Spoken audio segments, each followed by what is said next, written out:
Today is Tuesday, April 15th, and this is The Continental.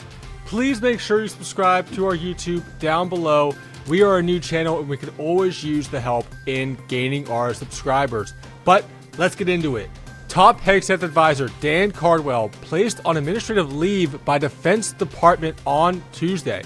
Trump to sign a memo aimed at preventing undocumented immigrants from obtaining Social Security benefits. Trump administration calls on Harvard University to apologize as it doubles down on funding freeze. A Palestinian official says on Tuesday that Hamas has rejected the Israeli ceasefire disarmament proposal. All these stories coming up ahead. Let's get into them. Ask not what America will do for you, but what together we can do for the freedom of man.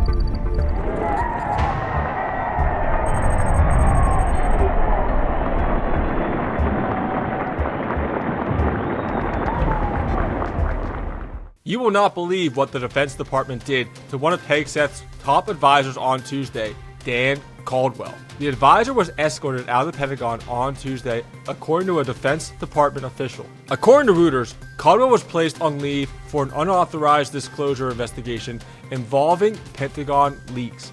The investigation into the information released started last month, with polygraphs reportedly being one of the tools used to figure out the source of the leaks. Department of Defense Chief of Staff Joe Casper said, in quote, information identifying a party responsible for an unauthorized disclosure would be referred for criminal prosecution.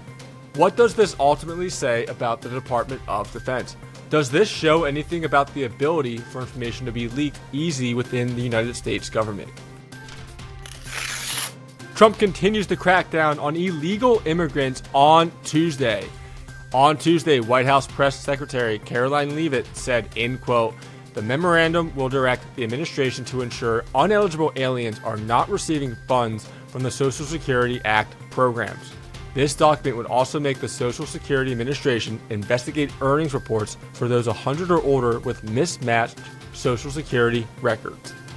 Of note, undocumented immigrants are not able to obtain Social Security benefits. However, even for Americans in the States, there are certain criteria lawful citizens have to meet to get the benefits. These include 10 years of work and a resident status of over 5 years. Furthermore, undocumented immigrants already contribute billions to Social Security without accessing its benefits. This being said, does this move ensure fairness for American taxpayers while protecting the system's integrity? Or is this unfair to all the hard workers that will now be without retirement benefits? Lastly, why was this done now? Was this all part of Doge's plan, or was this done more as a preventative measure? Tell me below what you think in the comment section. The Trump administration doubles down on its spackle with Harvard Tuesday. The Ivy League school was called to apologize after $2.2 billion were frozen in grants to the university on Monday. Karoline Leavitt reiterated the administration's goal to reduce anti-Semitism and also eliminate DEI programs at the school. Leavitt said that Trump, in quote, wants to see Harvard apologize, and Harvard should apologize for the egregious anti-Semitism that took place on their college campus against Jewish American students. She also pointed to the university's failure to discipline students for events that caused disruption of classes on campus. Are we surprised the First Amendment and Civil Rights Act was not more on Harvard's side in this case? Most importantly, what is the future of funding for colleges and universities that might not follow Trump's administration's guidelines? I want to hear your thoughts below.